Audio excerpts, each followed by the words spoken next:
The deep ocean drill made loud noises as it cut through rock that had been sleeping for thousands of years. Dr. So-Young Park watched the screens in her underwater station, 3 miles below the Pacific Ocean. She had been digging here for 6 months, looking for answers about Earth's strange past. "We found something big," her assistant called out. The young man's voice shook with excitement. "The metal readings are off the charts." So-Young moved to look at the data. Her heart beat faster. The metal was not from Earth. It was something else, something that did not belong here. She had spent her whole life studying old things, but this was different. This was alien.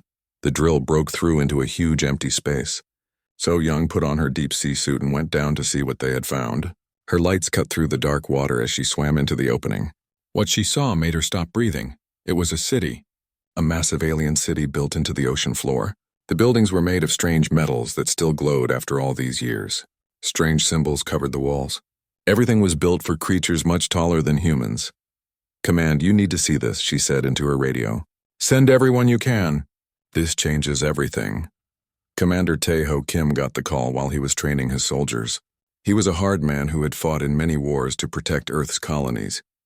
His grandfather had told him stories about the old days, when humans lived in caves and feared the dark. But those were just stories. Now humans ruled the stars around Earth. An alien city?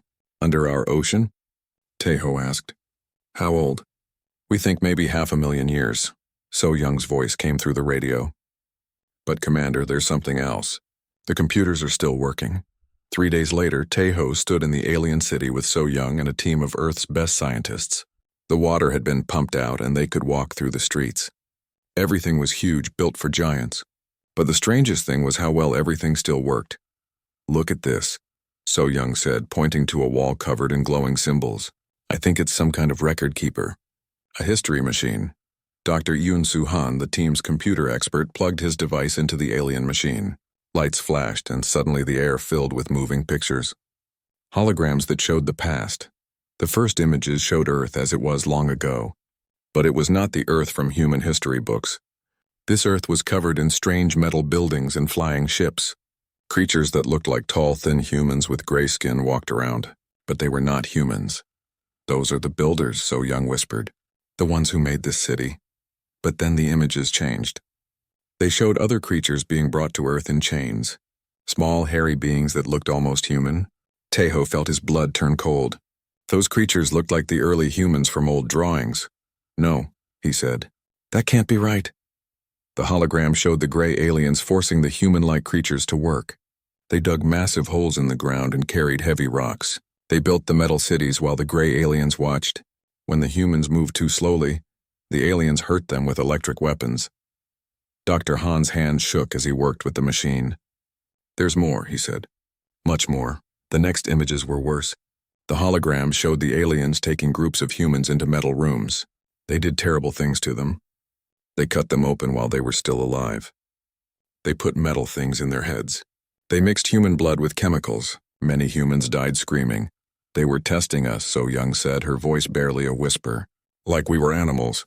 The images kept coming. They showed the aliens taking things from Earth. They emptied whole mountains of metal and stone. They sucked water from rivers and lakes. They took everything valuable and put it on their ships. Then came the worst part. After many years, the aliens finished taking what they wanted.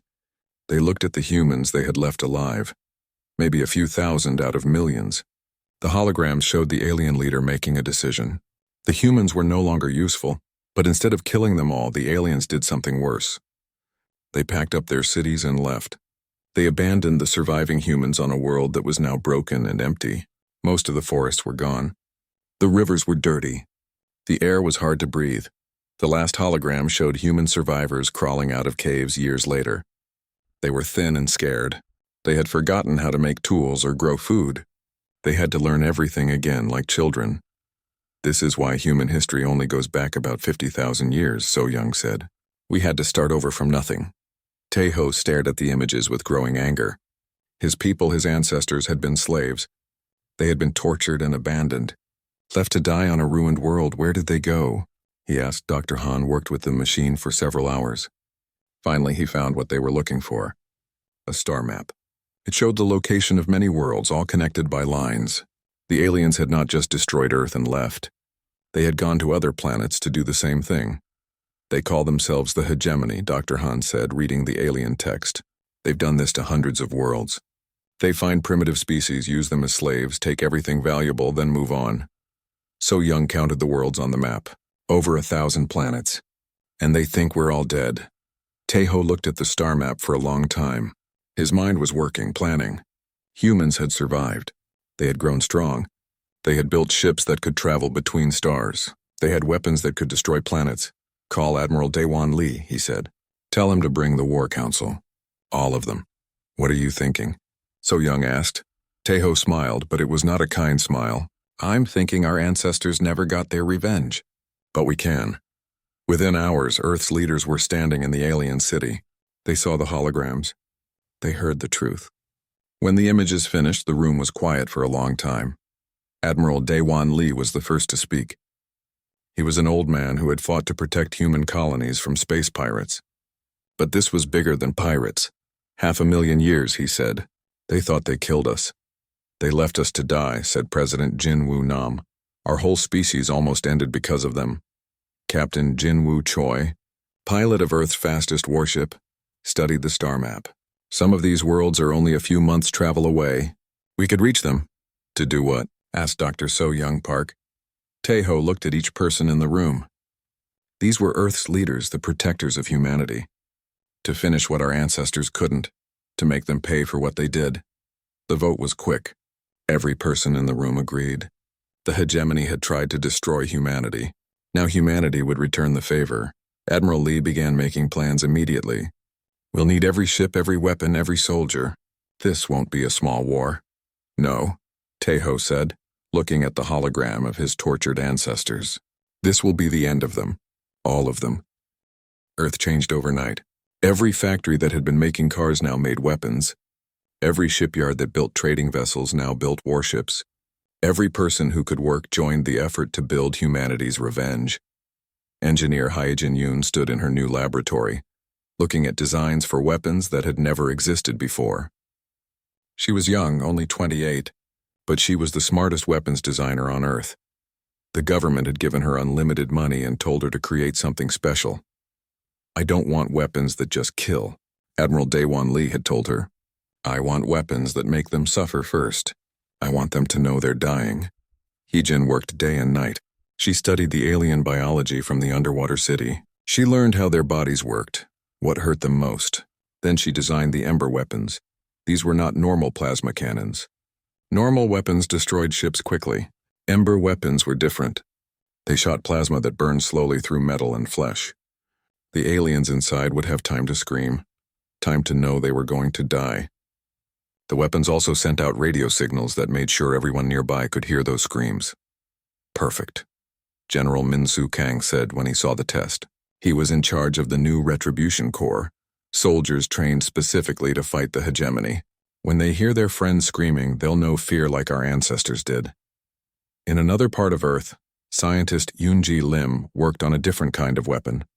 She was creating technology that would let human ships become invisible, not just hard to see, completely invisible.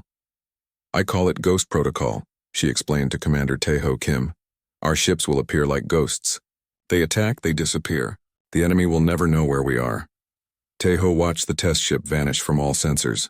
It was like it had never existed. How long can they stay hidden? As long as needed, Yoonji smiled. And when they attack, the enemy will only see human faces in their final moments. They need to know who's killing them. The work was not just about building weapons. Earth's greatest doctors and scientists worked to make human soldiers stronger and faster. They had studied the aliens from the holograms and knew that humans were much smaller and weaker. Taeho was the first to volunteer for the augmentation process. They put metal plates under his skin to stop bullets. They replaced his bones with stronger materials. They changed his eyes so he could see in the dark. They made his muscles twice as strong. It hurts, he told Dr. Ki Young-shin, the head surgeon. Good, Dr. Shin replied. Pain will remind you why we're doing this. Thousands of soldiers lined up to get the same treatment. They all wanted to become living weapons. They all wanted to make the aliens pay for what happened to their ancestors. Meanwhile, intelligence teams worked to learn everything about the hegemony. They studied the alien records from the underwater city. They learned about each species that had worked together to enslave humanity. Captain Yuri Han led a team that specialized in psychological warfare. She studied how each alien species thought, what scared them most, what they valued. Her job was to find ways to hurt them emotionally, not just physically. The Keth species values honor above life, she reported to the War Council. If we make them look weak in front of their families, it will hurt them more than torture. The Vorth species worships their ancestors, added Lieutenant Bo-Ra Song. If we destroy their ancestor shrines, they'll lose the will to fight. Perfect, Teho said. We'll use their beliefs against them, just like they used our weakness against us. Colonel Jae-Sung-Oh trained special teams called Phantom Squads. These soldiers would land on alien worlds and spread terror before the main attack. They learned to move without making sound, to kill without being seen. Leave signs that humans were there, he told his teams. Leave ancient human artifacts next to the bodies. Let them know their victims have returned. The weapons factories worked without stopping. New types of ships were built, designed specifically to fight the hegemony. The largest was called the Blood Covenant, commanded by Captain Jin-Woo Choi. It was twice the size of any ship humans had ever built, covered in ember weapons and ghost protocol generators.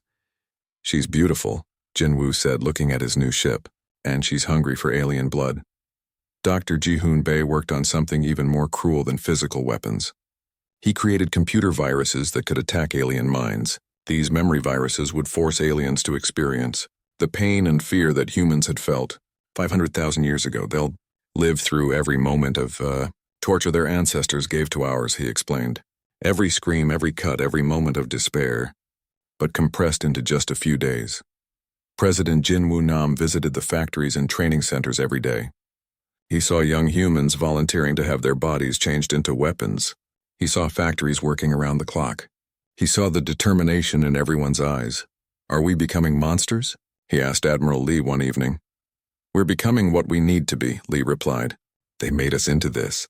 News came from the outer colonies. Every human settlement had received the call to join the war effort. Ships arrived from Mars, from the Jupiter moons, from the asteroid mines. Humans who had been farmers and miners now wanted to become soldiers. Fleet Admiral Woo-Jin Park coordinated the massive fleet that was forming. Ships arrived every day from across human space. By the end of the first year, Earth commanded over 10,000 warships, all equipped with the new weapons and technology. The aliens think we're extinct, Park reported to the War Council. Our intelligence shows they've grown soft. They haven't fought a real war in thousands of years. They're not ready for us. The training camps were full of humans learning to fight. They practiced with the new weapons. They studied alien weaknesses. They learned the locations of every hegemony world.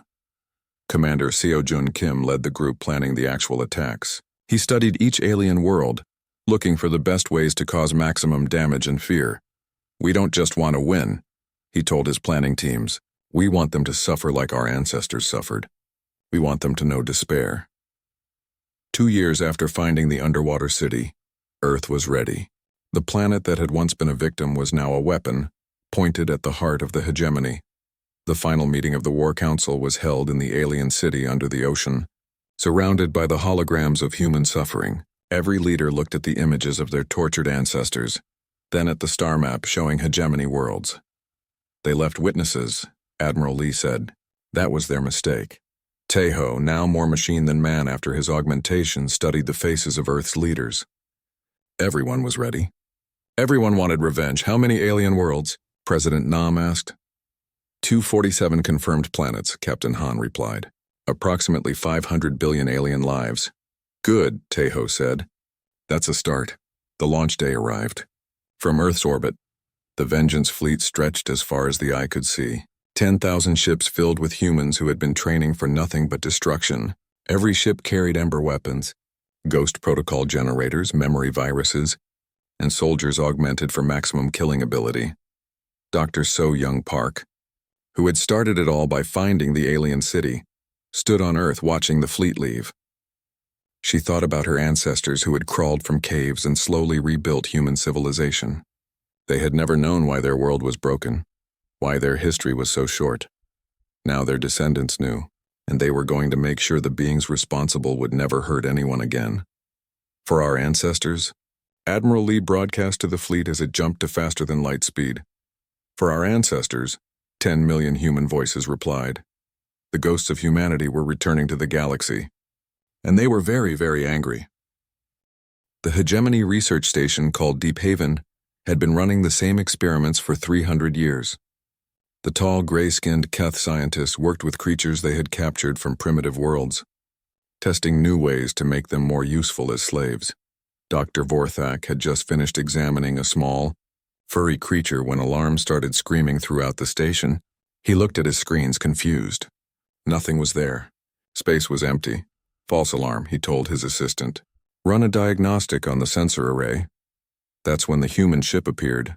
It materialized out of nothing like a ghost becoming solid.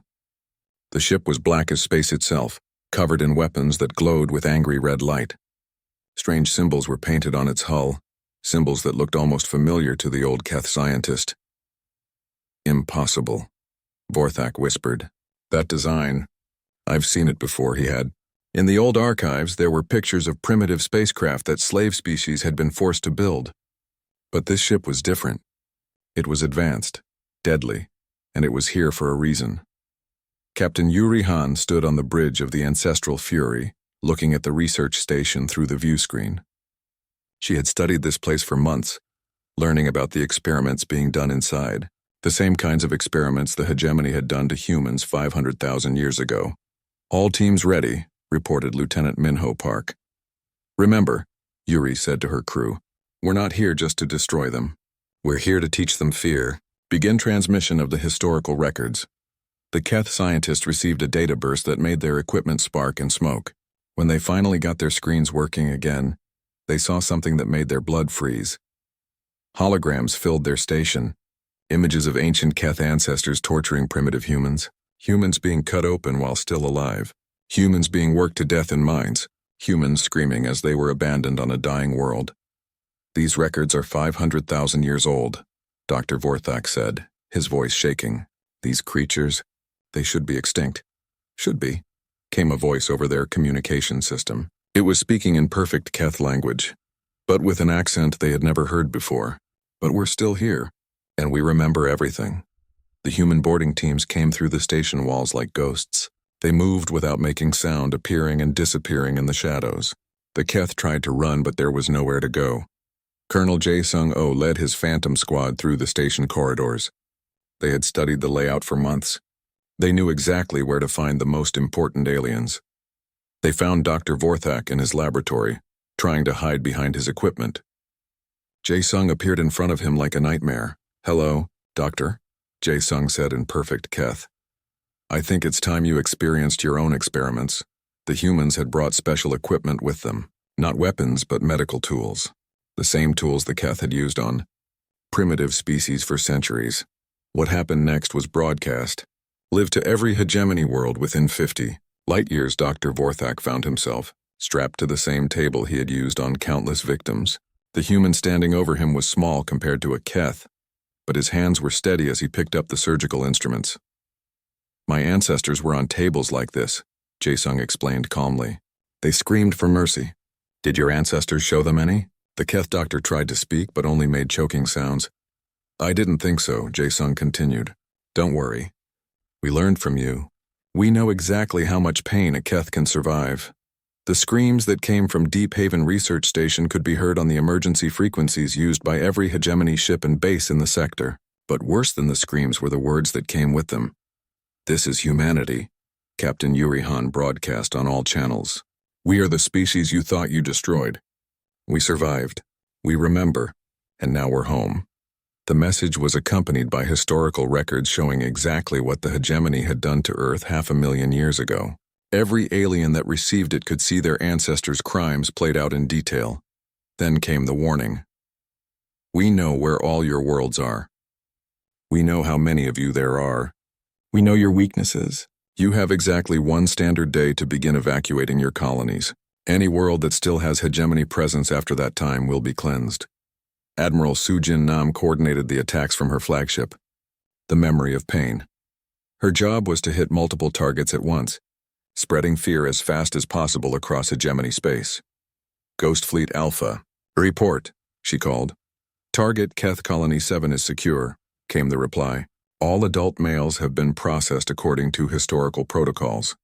The females and young have been given historical education materials and transport off-world. Ghost Fleet Beta. Report. Target Vorth mining station is eliminated. We left the human artifacts as planned. The Vorth emergency fleets are receiving our broadcasts now. The human strategy was working perfectly. They weren't just attacking randomly. Each strike was carefully planned to cause maximum psychological damage. When they hit Keth worlds, they targeted the males first, because Keth society was built around male dominance. When they hit Vorth worlds, they destroyed the ancestor shrines because Vorth culture depended on honoring the dead, but they always left survivors.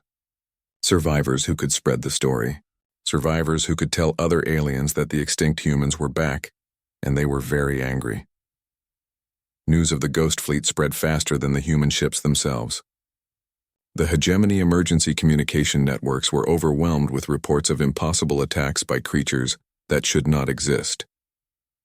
On the hegemony capital world of Nexus Prime, the ruling council met an emergency session. The massive chamber was filled with representatives from dozens of species, all talking at once in panic. The humans are extinct, insisted Councillor Zektar, a member of the Keth leadership. Our records confirm it. They died off 50,000 years ago. Then explain this, Councillor Mordoon of the Vorth replied, displaying the holographic records the humans had broadcast. These are our own historical files. This is what we did to them. The images showed clearly what their ancestors had done. The torture, the slavery, the abandonment. Every species in the chamber recognized their own people in the ancient records. Even if some survived, said Councillor Kixnall of the hegemony military. They were primitive. They had no technology. Look at their ships, Mordoon snapped. Look at their weapons. Do those seem primitive to you? The council chamber fell silent as they studied the images of human warships. The technology was advanced, possibly more advanced than their own. But there was something else about the ships that made them all uncomfortable. The humans had built their warships to look frightening. They were painted black, covered in spikes and strange symbols. They looked like the nightmares of primitive creatures given form. They're trying to scare us, Kixnall said. It's working, Morden replied. Reports kept coming in. Human forces had hit 17 different systems in just 3 days. But they weren't trying to conquer territory. They were spreading terror. On Keth Colony 7, they had left behind ancient human bones arranged in patterns that spelled out words in the Keth language. We remember. On Vorth mining station, they had carved human handprints into the metal walls, along with dates showing how long ago the humans had been enslaved. They want us to know who they are, reported Intelligence Chief Yixmore.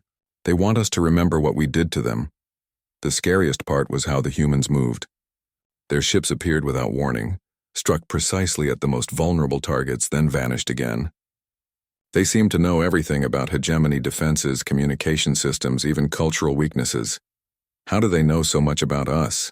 Councillor Zektar asked. They had 500,000 years to study us, Morden answered. They've been watching, learning, preparing.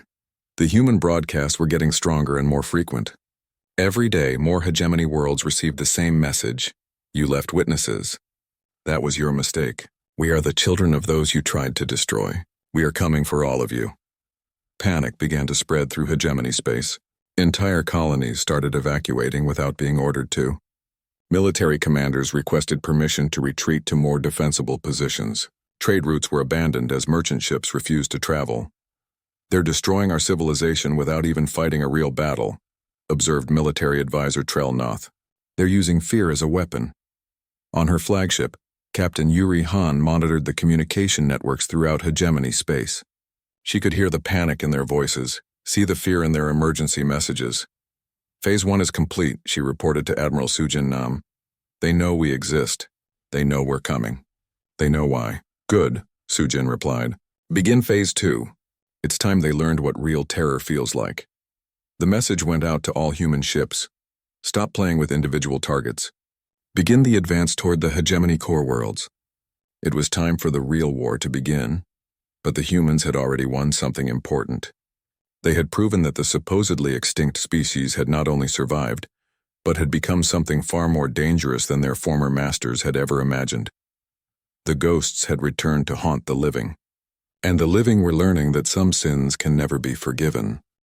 The hegemony core world of Kethmoran had been the center of alien civilization for 200,000 years. 12 billion Keth lived on the planet, along with billions more from other species. They had always believed they were safe, protected by the most powerful military force in the galaxy. That belief died when the human fleet appeared in their sky. There were thousands of human ships, more than anyone had imagined existed. They came out of faster-than-light travel in perfect formation, like a dark cloud covering the stars. Each ship was painted black and covered in weapons that glowed with deadly light. Fleet Admiral Woojin Park stood on the bridge of his flagship, looking down at the world that had helped plan humanity's destruction. His augmented body was tense with excitement. This was the moment he had trained for his entire life. "All fleets begin final solution protocol," he commanded. The attack began with Dr. Ji-Hoon Bei's memory viruses. Invisible signals shot down from the human ships, penetrating every communication device on the planet.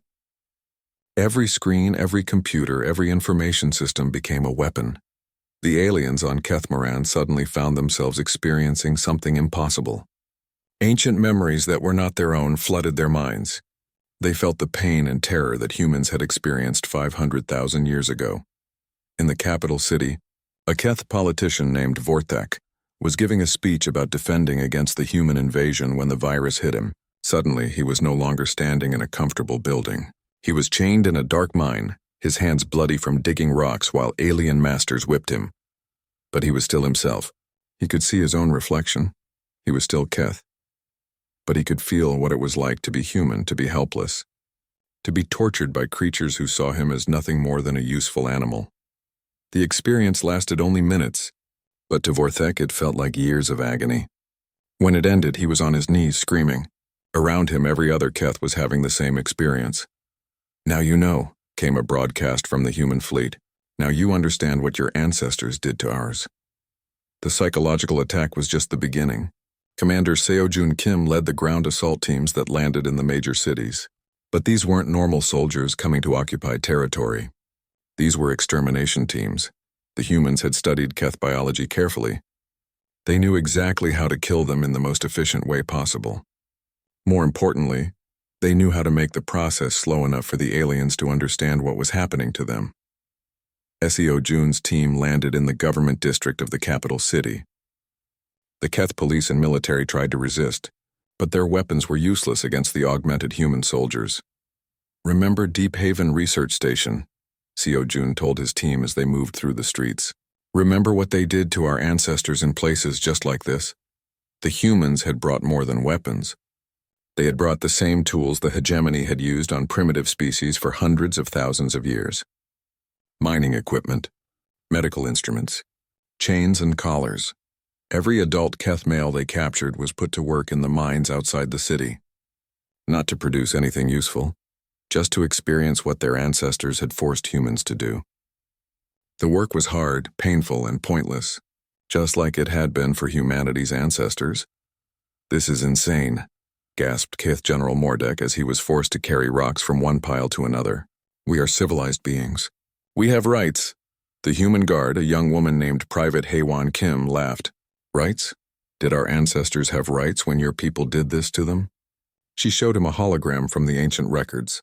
Humans looking almost exactly like modern humans, carrying the same rocks in the same way.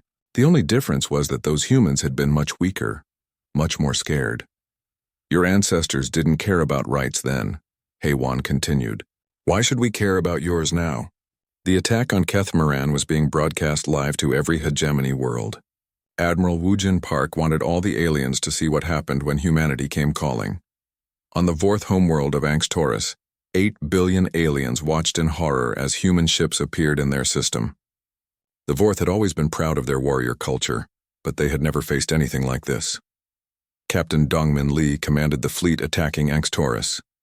He had special orders from Commander Tae-Ho Kim himself. Make the Vorth understand that their warrior pride meant nothing to humanity. The first thing the humans did was destroy every Vorth military ship in orbit, but they did it slowly, using ember weapons that melted the hulls while broadcasting the screams of the crew on all frequencies. Vorth warriors, Dong Min broadcast to the planet below. You claim to be great fighters. Your ancestors thought humans were too weak to fight back. Let us show you what real warriors look like. The human landing craft descended like falling stars, but instead of landing in military bases or government buildings, they landed in the sacred grounds where the Vorth kept the shrines of their ancestors. The Vorth considered these places more holy than anything else in their culture. No weapons were ever supposed to be used there.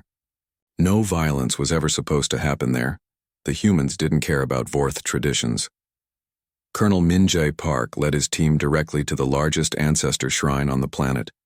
The building was beautiful, made of crystal and rare metals, filled with the preserved bodies of great Vorth leaders from the past. Burn it all, Min-jae ordered. His soldiers used plasma weapons to melt the crystal walls. They used acid to dissolve the preserved bodies. They used explosives to bring down the ancient towers, but they made sure to do it slowly, so the Fourth Watching could see every detail of the destruction. These are the ancestors who ordered the torture of human children, Min-jae explained as he personally destroyed the shrine of war leader Keldar. They deserve no honor. They deserve no memory. The Vorth tried to fight back, but their warrior culture had made them proud and predictable. The humans had studied them for years and knew exactly how they would respond to each situation. When Vorth warriors charged directly at human positions, the humans used their ghost protocol technology to disappear, then attacked from behind. When the Vorth tried to use their traditional battle formations, the humans used memory viruses to make them experience their ancestors' crimes, breaking their concentration at crucial moments. Within days, both Kethmaran and Anctoris were under complete human control. But the humans weren't interested in ruling these worlds. They had a different plan. Dr. Sora Min had developed something called the Cleansing Protocol. It was a biological weapon that would make the alien worlds uninhabitable for their original species, but perfect for human colonization. We're not just defeating them, she explained to the War Council during a break in the assault. We're taking their worlds and making them ours, just like they took our ancestors' world and ruined it. The Cleansing Protocol was released into the atmosphere of both conquered worlds. Within weeks, the air would become toxic to Keth and Vorth biology, but breathable for humans. The aliens would have to leave or die. Most chose to leave. Ships full of refugees fled from the core worlds, carrying news of humanity's power to the outer colonies. But the humans weren't finished. Commander Tae-ho Kim had a list of 247 hegemony worlds, and he intended to cleanse every single one. Send a message to all remaining hegemony governments, he ordered from his flagship as it approached the third major alien world. Tell them we offer the same mercy they showed our ancestors. None. The message was accompanied by footage from Kethmoran and Anctoris, images of alien cities burning, of proud species reduced to refugees, of worlds being transformed to suit human needs. You had 500,000 years to feel guilt for what you did. The message continued. You had 500,000 years to make amends. You did nothing. Now face the consequences. Some alien governments tried to negotiate. They offered to pay reparations to give humans technology, to share their worlds peacefully. The human response was always the same. Too late.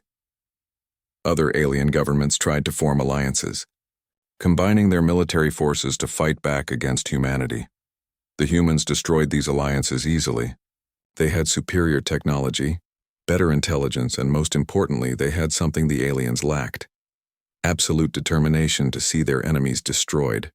Why won't they accept surrender?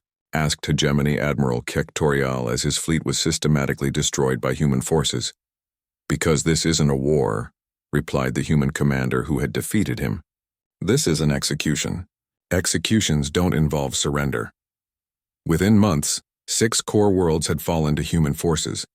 Each conquest was broadcast live across the galaxy, showing other species exactly what humanity was capable of.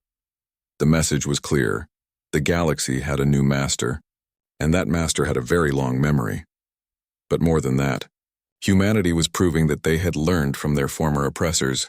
They were using the same techniques the hegemony had used, but with modern technology and 500,000 years of accumulated rage behind them.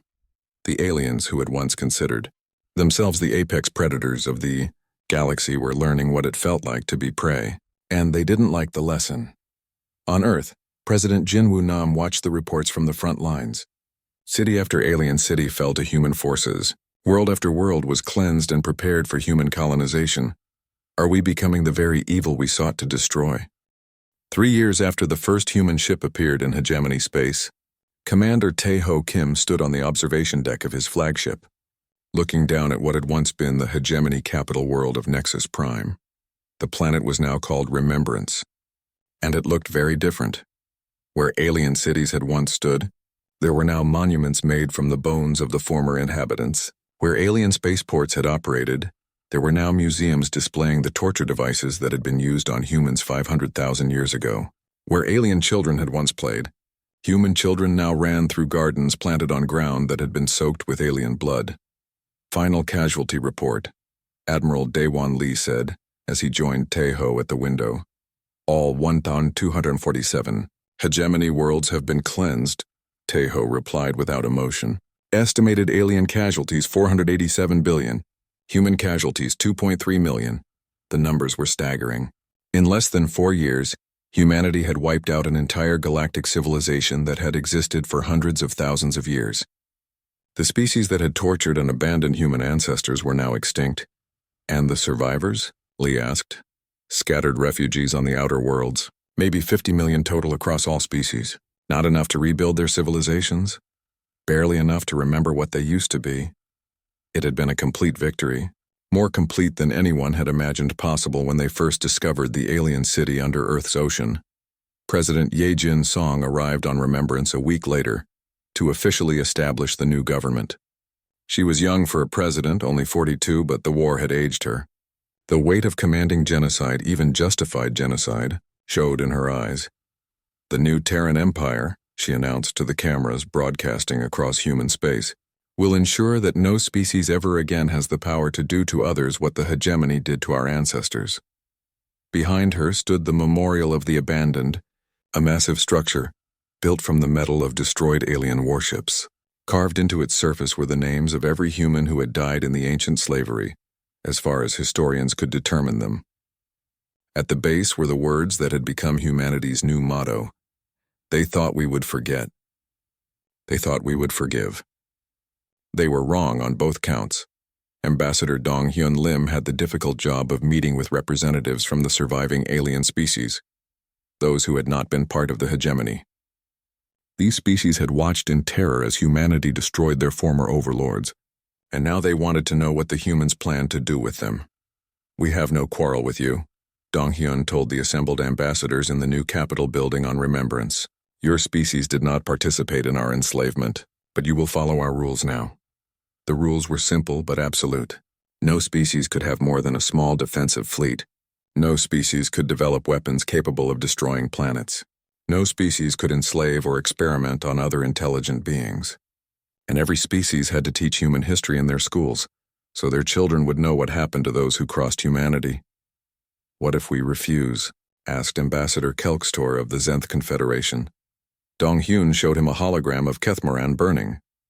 That, he said simply. Some species tried to resist. The Drakmari Alliance attempted to build a secret fleet to fight back against human expansion. General Hanul Kwan, who now commanded the Human Defense Forces, discovered their plans within weeks. The response was swift and absolute. Every Drakmari world received a visit from human warships. Not to conquer, to eliminate. Within a month, the Drakmari Alliance ceased to exist.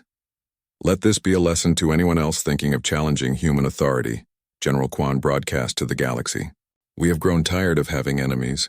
From now on, there will be no enemies because we will destroy anyone who opposes us before they become strong enough to threaten us. The message was clear. Humanity was not interested in being fair or merciful rulers. They were interested in never being vulnerable again. On Earth, Dr. So-young Park had become the director of the new Institute of Human History. Her job was to make sure the truth about humanity's past was never forgotten, and that future generations understood why their ancestors had done what they did. She often walked through the rebuilt sections of the ancient alien city under the Pacific Ocean. The city was now a museum, preserved exactly as it had been found, with the addition of modern displays showing what had happened to the hegemony. Children came here on school trips, led by teachers who explained how their species had nearly been wiped out, how they had survived and rebuilt, and how they had eventually gotten their revenge. "Why did we kill all of them?" asked a young boy named Junseo during one visit. "Couldn't we have just made them apologize?" Dr. Park knelt down to look the child in the eyes. "What do you think would have happened if we had let them live?" "They might have attacked us again. They definitely would have attacked us again. Or if not them, then their children or their grandchildren. Some crimes are too big for apologies, Junseo. Some enemies are too dangerous to let live." The boy nodded, though Dr. Park wasn't sure he fully understood. Maybe that was for the best. The children growing up in the new galactic order would never know the fear their ancestors had lived with. They would never know what it felt like to be weak and helpless. Captain Yuri Han, now promoted to admiral, commanded the patrol fleets that traveled throughout human space, making sure the remaining alien species followed the new rules. Her ships visited every non-human world regularly, not to trade or explore, but to remind everyone who was in charge now. "Status report from the outer territories," she told President Song during their weekly meeting.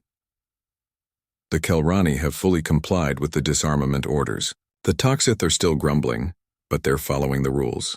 The Selvek tried to hide some weapons on their moon base, so we destroyed the base and relocated their government to a planet with no moons. Any signs of organized resistance? None. They're too scared and too scattered. Most species are just trying to survive and avoid our attention." President Song nodded. This was exactly what humanity had planned. A galaxy where humans were so powerful and so feared that no one would ever dare threaten them again. But late at night, alone in her office overlooking the former alien capital, Song sometimes wondered if they had gone too far. The humans of 500,000 years ago had been peaceful, curious creatures who had never hurt anyone. Their descendants had become the most efficient killers the galaxy had ever seen. Did we save our species, or did we become monsters? She asked Dr. Park during one of their private conversations. "Does it matter?" Park replied. "Our species is safe. Our children will never know slavery. Our worlds will never be abandoned. We won. At what cost?" Park gestured toward the window where human families walked through parks built on the graves of their former oppressors. "At the cost of our enemies. I think our ancestors would approve." Years passed. Human colonies spread across the former hegemony worlds, turning them into gardens and cities that would have made the original human inhabitants proud. Children who had never known war grew up hearing stories about the great revenge their parents had taken for ancient crimes. The remaining alien species adapted to their new reality. They followed human rules, taught human history, and tried not to attract attention from the species that had proven capable of wiping out entire civilizations. Some humans began to feel guilty about what they had done. Support groups formed for veterans who had nightmares about the worlds they had burned. Philosophers wrote books questioning whether genocide could ever be justified, even as revenge. But these voices were small and quiet. Most humans were proud of what they had accomplished. They had taken a species that had been victims and turned it into the ultimate predator. Commander Tae-ho Kim, now old and mostly machine, spent his final years writing memoirs about the war. His book, The Long Revenge, became required reading in every human school. "We did what we had to do," he wrote in the final chapter. "We were abandoned once, left to die on a broken world. We swore it would never happen again. And it won't. Not as long as humanity remembers who we were, who we became, and what we're capable of." Dr. So-Young Park lived to be 97, long enough to see human children who had never known fear, never known weakness, never known what it felt like to be at the mercy of a more powerful species. On her deathbed, reporters asked her if she regretted finding the alien city that had started it all. "No," she said with her final breath. "I gave my species the gift of truth. What they did with that truth was up to them." The galaxy had changed forever. Where once there had been dozens of powerful species competing for resources and territory, now there was only one power that mattered: humanity. Ships bearing human symbols patrolled trade routes. Human laws governed interspecies relations. Human history was taught in schools across 1,000 worlds. And on Earth, in the museum built from the ancient alien city, children still came to learn about their ancestors.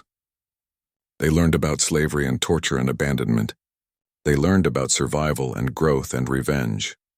Most importantly, they learned that their species had once been weak, but had chosen to become strong. And that choice had made all the difference. The memorial inscription that Dr. So-Young Park had written still stood at the center of the museum. To our ancestors who suffered,